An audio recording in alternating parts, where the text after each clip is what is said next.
Harka fuune akkam jirtu kabajamtootaaf hordoftoota chaanaalii Daree Show nagaan koo kabajaa bakka jirtan marattis naa ga'u jecha egaan guyyaa har'aa kan ammoo seenaa gooticha Oromoo Jeneraal Taaddasaa Birruu qabadhee isiniif dhufeen jira. Viidiyicha haga xumuraatti daawwachuudhaan seenaa Jeneraal Taaddasaa Birruu barachuu ni dandeessu. Namoonni chaanaalii Daree Show faaraa taatan baga nagaan dhuftan isiniin jecha chaanaalii Daree Show subscribe, like fi share gochuun maatii chaanaalii Daree Show ta'uu ni dandeessu. Viidiyicha haga xumuraatti daawwadhaan afeerraa kooti.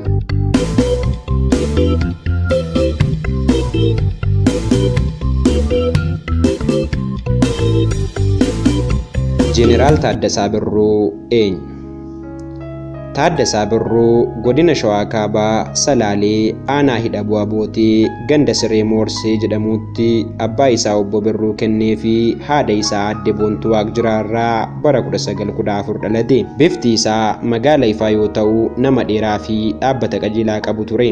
Jeneraal Taaddasaan nama tasgabbaa'aa haa ta'u malee dandeettii dubbatee nama amansiisuu adda ta'e kan qabu ture. Walqixxummaa namootaatti wanta amanuuf namoota sadarkaan isaa gadi ta'es isaa ol ta'es haaluma tokkoon simata ture. Jeneraal Taaddasaa Birruu ilma qonnaan bulaa yoo ta'u osoma barnoota isaa barachaa jiru bara 1928 mootummaan Abbaa Irree Xaaliyaanii biyya keenya weerare.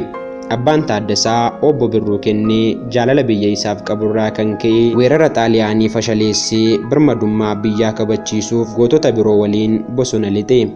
Loltuu cimaa kan ture obbo Birruun erga loltoota diinaatiin yeroo dheeraaf wal waraanaa ture booda aara gaazii summaa'aa loltoota Xaaliyaaniitiin dhuka'een gubachuu wareegame. Haati Taaddasaas osoma gadda ulfaataa du'a abbaa warraa ishii keessa jirtuu yeroo gabaabaa booda ishiinis du'aan boqotte.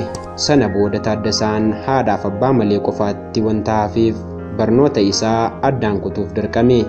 Yeroo sana Taaddasaan umurii ijoollummaa keessa kan ture loltoota Xaaliyaanii of tuulummaan Itoophiyaa weeraruun du'a abbaa fi haadha isaaf sababa ta'an waraanee haaloo ba'uuf ijoollummaan iddoo abbaa isaa bu'ee bosona seene. Yeroo sana obboleessa abbaa isaa Balaan Baraas Beekaa kan jedhamu Xaaliyaaniidhaan lolaa waan tureef Taaddasaan namoota naannoo isaa amansiisuun fudhatee wasiila isaatti makamee waraana eegale. Haa ta'u malee lola irratti booji'amee gara Moqaadishootti geeffamee hidhaan umurii guutuu itti murtaa'ee iddoo Diinaan jedhamutti hidhame. Mana hidhaa keessattis dhakaa falaxuu dabalatee hojiiwwan daran ulfaatoo ta'an hojjechuu fi miidhaawwan birootiinis osoo dararamaa jiru Xaaliyaaniin wanta mo'ameef mooticha Haayile Sillaasee iddoo baqatee ture biyyatti deebi'e. Moqaadishoonis to'annoo loltoota Ingiliz jala waan oolteef Taaddasaan mana hidhaatii hiikame.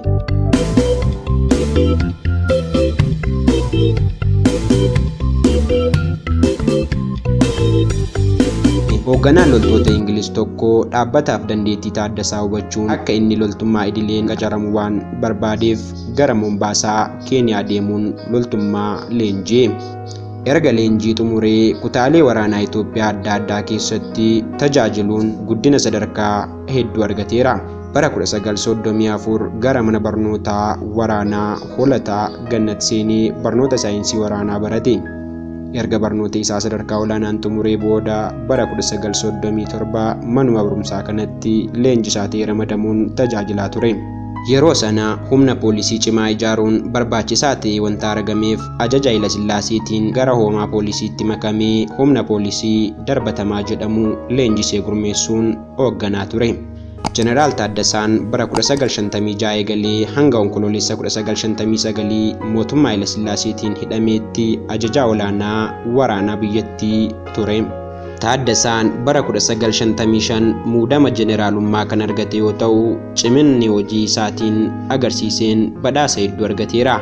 Isaan keessaa muraasni Nishaanii Minilik Lammaffaa, Nishaanii Qondaala Loltummaa Minilik Lammaffaa, Nishaanii Mormaa, Nishaanii Haayile Sillaasee Tokkoffaa, Nishaanii tajaajila waggaa 15 biyya alaatti ammoo hoogganaa biyya Yuugozilaaviyaa kan turan Maarshaal Tiitoorraa Nishaanii badhaafameera.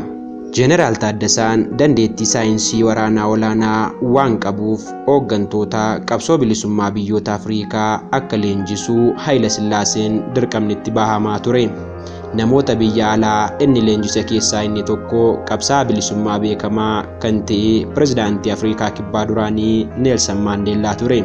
Neelsan Maandeellaanis gargaarsa Jeneraal Taaddasaa hin irraanfanne.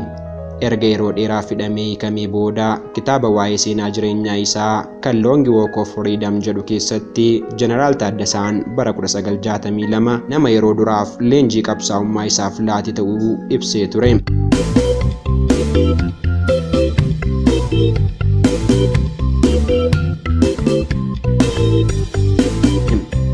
Jeneraal Taaddasaan dhalootaan Oromoo haa ta'u malee uummanni Itoophiyaa tokkuma kan jedhu ilaalcha biyyaalessummaa cimaa qaba ture.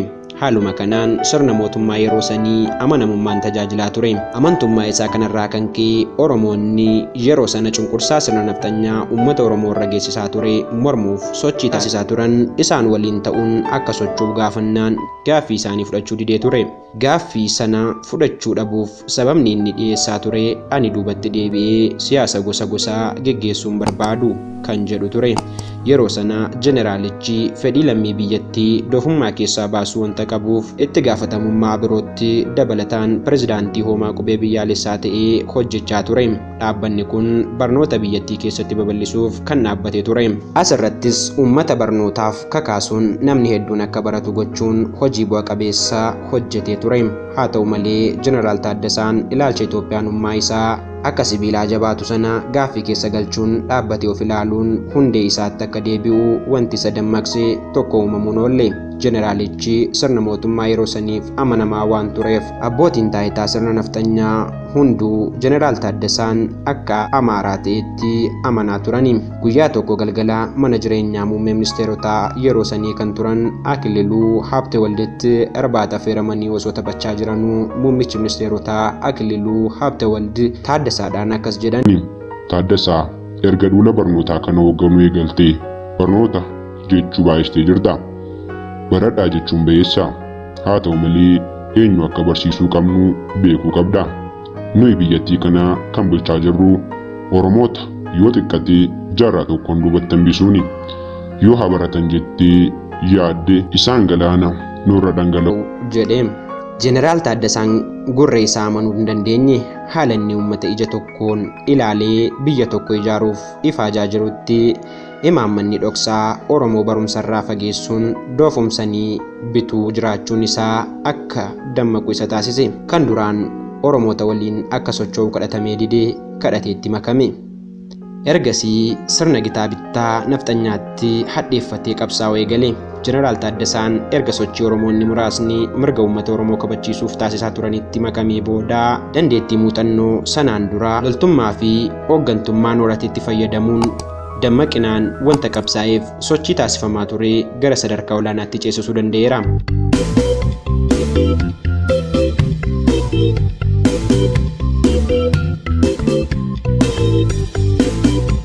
Jeneraal Taaddasaan fonqolcha bara 1953 Jeneraal Mangistuu Newaayii fi obboleessa isaa obbo Garmaamee Newaayiin mootummaa Haayile Sillaasee irratti aggaamamee ture fashaleessuu keessatti gahee olaanaa qaba ture. Garuu bara 1959 jibbiinsa sirnicha irratti horate irraa ka'uun matuma isaatiin namoota isa waliin jiran qindeessuun mooticha Haayile Sillaasee ajjeesuuf yaalii godhee ture. Haa ta'u malee lootee galtuun yookiin basaastuun isaan fakkaachuun iccitii sanaa keessatti hirmaatte tokko icciticha dursee mootummaaf waan laateef yaalichi fashalaa'e. Innis to'annaa jala oolee duutitti murtaa'e. Boodas mooticha Haayile Sillaasee murtii du'aa gara hidhaa umurii guutuutti fooyyessee fi Hararitti akka hidhamu taasise. Sababa kufaatii mootummaa Haayile Sillaaseetiin hidhaadhaa hiikamee mootummaan Dargiis cunqursaa uummata Oromoo itti fufsiisuuf waan socho'eef Jeneraal Taaddasaan mirgi uummataa qawween qofaa mirkanaa'uu danda'a amantii jedhu qabachuun bosona galee. Haa ta'u malee bosona lixee yeroo gabaabaatti waan qabameef bitootessa 9 bara 1967 ajjeefame.